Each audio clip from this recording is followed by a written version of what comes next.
Hello everyone, and welcome to the Sleep Lecture channel. Tonight we're diving into a fascinating topic that has captivated humanity for centuries, the blood moon. Have you ever looked up at the night sky and seen our familiar silver moon transformed into a deep, mesmerizing red? It's a breathtaking sight, isn't it? But what exactly is a blood moon, and what does it have to do with our sleep? Well, a blood moon is actually a total lunar eclipse. It happens when the Earth passes directly between the sun and the moon, casting a shadow over the moon. You might think this would make the moon disappear completely, but instead it glows with a reddish hue. This is because some sunlight still manages to pass through Earth's atmosphere.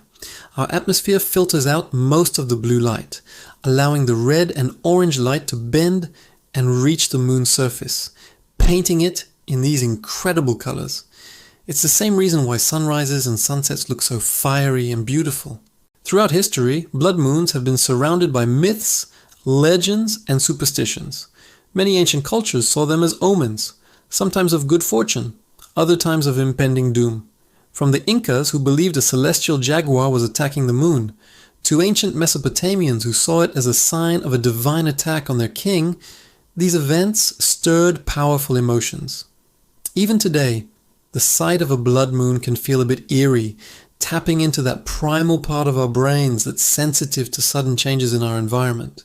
But let's bring this back down to earth and talk about how it can affect us, specifically our sleep. The connection might not be what you think. It's not about some mystical energy, but rather about light and our biology. Our bodies run on an internal clock, known as the circadian rhythm.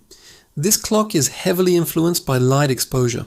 The bright light of day tells our brains to be awake and alert, while darkness signals that it's time to wind down and produce melatonin, the hormone that makes us sleepy. So, how does a lunar eclipse fit into this?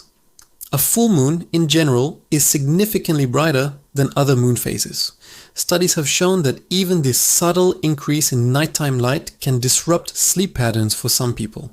A study published in the journal Current Biology found that on nights with a full moon, participants took longer to fall asleep, slept for a shorter duration, and experienced less deep sleep. Their melatonin levels were also lower.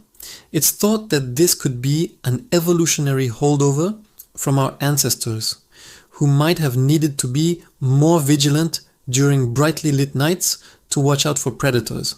During a blood moon, which is a total lunar eclipse, the opposite happens. The moon becomes much dimmer. So logically, you might think this would lead to better sleep, right?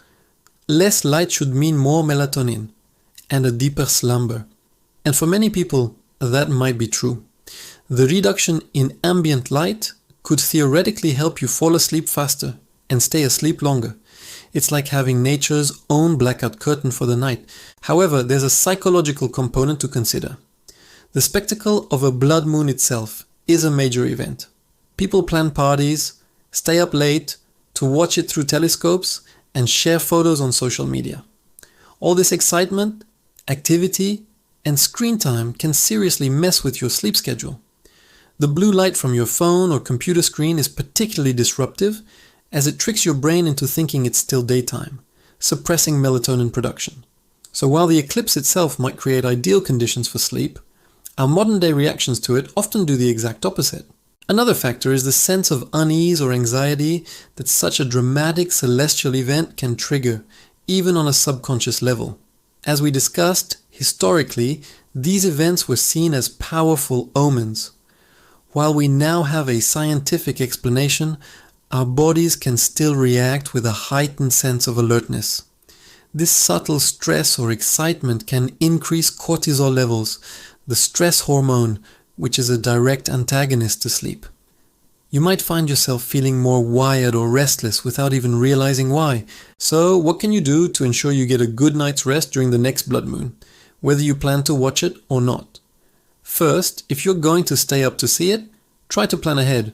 Maybe take a short nap earlier in the day to offset some of the lost sleep.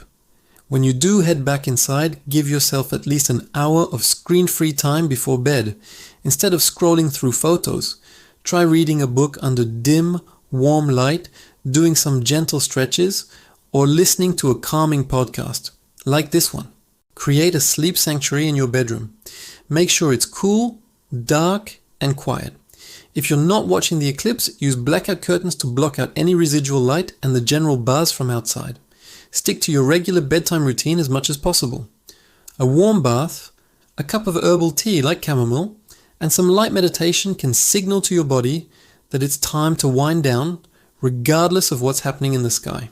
If you find yourself lying awake, feeling restless, don't just toss and turn. This can create a stressful association with your bed. Instead, get up for a little while and do something relaxing in another dimly lit room. Read a few pages of a book, or listen to some soothing music until you start to feel drowsy and then return to bed. In essence, the blood moon itself isn't a direct cause of poor sleep. It's our reaction to it that matters most.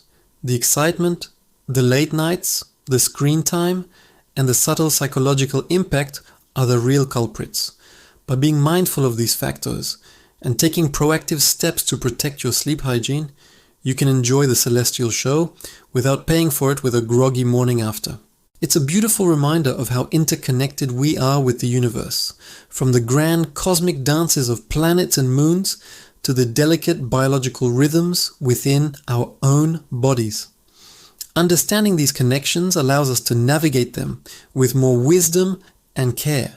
So the next time you see the moon blushing red in the night sky, you'll not only appreciate its beauty, but also know exactly how to ensure it doesn't interrupt your precious rest. Thank you for joining me on the Sleep Lecture channel tonight.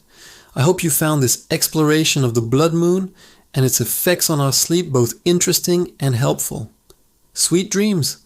And don't forget to look up at the sky every once in a while.